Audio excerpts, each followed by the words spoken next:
Hello, everybody. Oh, hi. My name is Darren. I'm Graham. Why did you pause? It doesn't matter. Oh.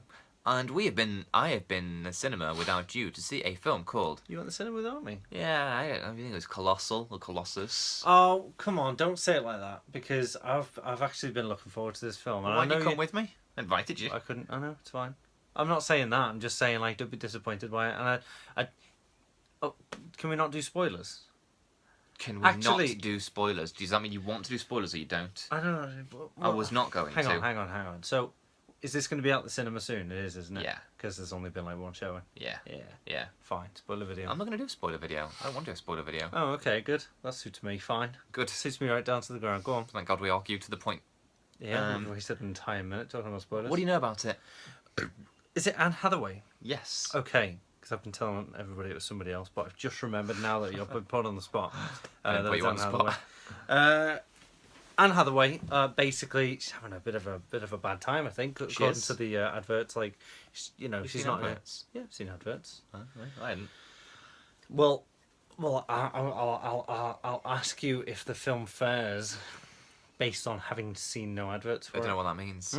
If it's as good as the adverts. No, because you haven't seen adverts, have you? No. Just if you enjoyed it regardless of having not gone in blind, you know. You're asking me that now? Yeah. Yeah. Okay, good. I'm glad. So Anne Hathaway, she's not having a good time in life. So no, it's kind of she's a bit run down and stuff. I don't know these bits. I haven't seen the unannounced hour. I've just seen adverts. Well, that's fine. I'm correcting the details as you go. Okay. She's an alcoholic. You say a thing. Well, basically. Well, that probably ensues for funnies later on because not really. It's a comedy. It has comedic moments, but I would... Most films do. Yeah, intentional comedic moments then. Yeah. But I wouldn't say I was, like, laughing in the aisles about it. Laughing in the aisles. What film were you last laughing in the aisles? Off the top of my head, there must have been one sooner. Alan Partridge, Alpha Papa. I was crying with laughing at that one. Hello, Mr. Seagull made me laugh a lot more than it should have done. Okay. You picked, like, the least intentionally funny moment. That was the best bit. He thought the seagull was going to take his soul away to heaven. Hello, Mr. Seagull. He was fine. Hello, Mr. Seagull. So, Anne Hathaway, she's having a hell of a time. She's an alcoholic, apparently. Yeah. Well, she's still having Start of the film, she gets dumped by her boyfriend. no. What's his name? The guest. Adam Wingard. Adam Wingard? No, that's the director. Oh, Beast. The other one, yeah. Yeah, Mr. Downton Abbey. Everyone knows him. Keep talking. Oh, and so I thought you were trying to get his name. But you don't need to watch me think. Okay. See inside your ear. Don't look in there. Sorry, keep my special things. That's the private one. So basically, contrary to what you probably think so far, but it's an alien film, or it's like a monster movie. Sort of. So this monster appears out of nowhere. Yes, that's true. Is that true? It literally appears out of nowhere. Oh, right. Oh, right, really? I said that just because the trailer doesn't show you the origins of the monster, but it appears out of nowhere. Well, I'm not saying that you discover the origins of the monster. Yes, you do. Well, the origins of the monster is clearly... It's going to be like... When a person walks into a room, that's not their birth. They had a life before, then I all have they no can say object that... permanent, you know this. I know. I'm very sensitive about it. Although I gave you my money and that disappeared, so... Object permanence, it's gone now. It's gone forever. I would like it back at some point. Stop bringing it up in these videos. Well, you haven't paid me back. Yeah, so you see it appear, but you don't know where it's so I imagine from. it's a bit like a Monster Calls, isn't it? What do you mean? What do you mean? In what sense? It's real, but it's also a metaphor. So it's like the Babadook, where it's I would say that in the oh. case of A Monster Calls, it's very definitely not real. Oh, yeah, no, that's obvious. In this movie, obvious. it's definitely real. Yeah. Yeah. That's obvious as well. But it is also essentially a metaphor for her shit. Yeah. For her depression. No. No. I mean, the film has a lot going on, Graham. That's it has a lot going on. That's good. I'm glad we're getting there. I mean, it's the biggest anti-alcohol movie I've seen in a while. Yeah. Which is someone who is a teetotaler until forced otherwise. I didn't disapprove of, whatever. Do you think people would feel, what's it called, targeted by this It doesn't say don't drink. It just says that you should be aware of yourself when you do, and that perhaps that your drunken actions have consequences. Well, what is it called? A girl on the train dealt with this kind of... in a stupid way. How did it deal with it? By... Don't drink or you might get ridiculously framed by a super genius that's... one flaw in his plan is it's stupid. Yeah. Yeah, no, that didn't really get that message across. In fact, it made me think, if I start drinking, I might look as good as Emily Blunt. Yeah, Slightly yeah. blotchy Even cheeks. I can deal with that. Slightly Yeah. no makeup. Limp around anyway. Not a problem. No makeup for the day. Yeah, exactly. Um, If I become an alcoholic, I might look like Emily Blunt without a makeup. Imagine. I'm doing it. What aspiration. I'm So going in no, hard. Yeah. It had more of a message than whatever that film you just mentioned was. Go on a train. Yeah.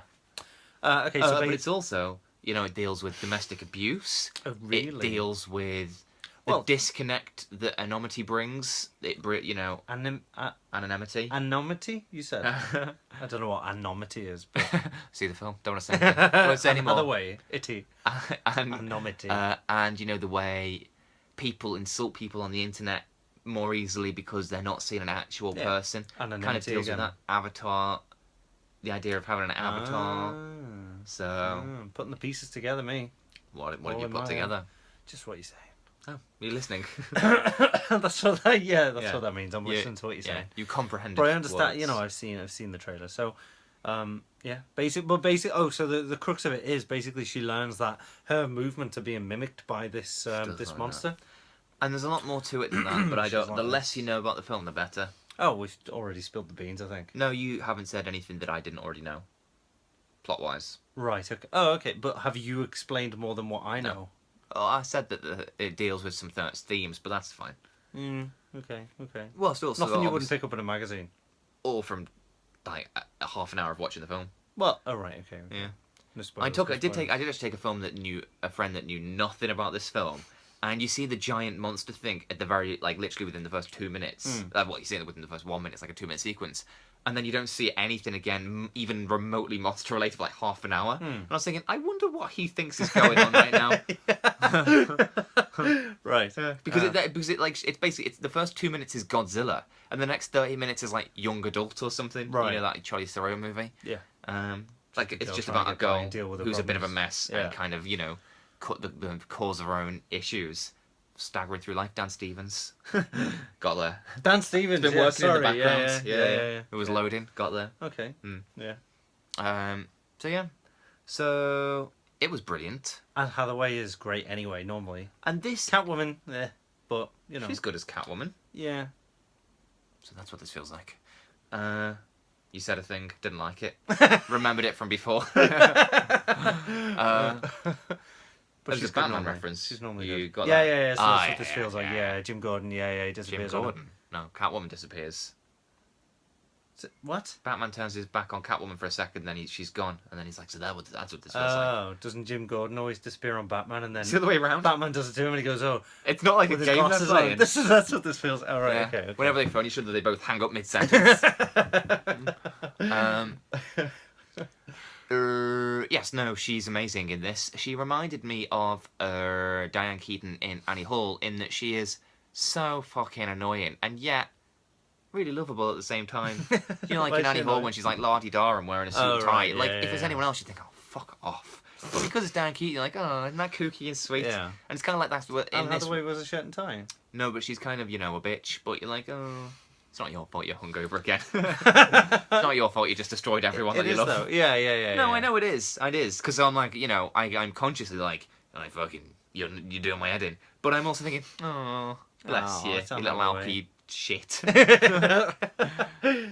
Yeah, I see where you come from. Yeah, and it kind of does flashbacks. So, to the start of it all, and it's a bit like the bit in Space, where Tim and Mike are up the tree with moustaches. Yeah. It keeps cutting and it floats the sky, and then you see them, and it's basically identical to that. Good.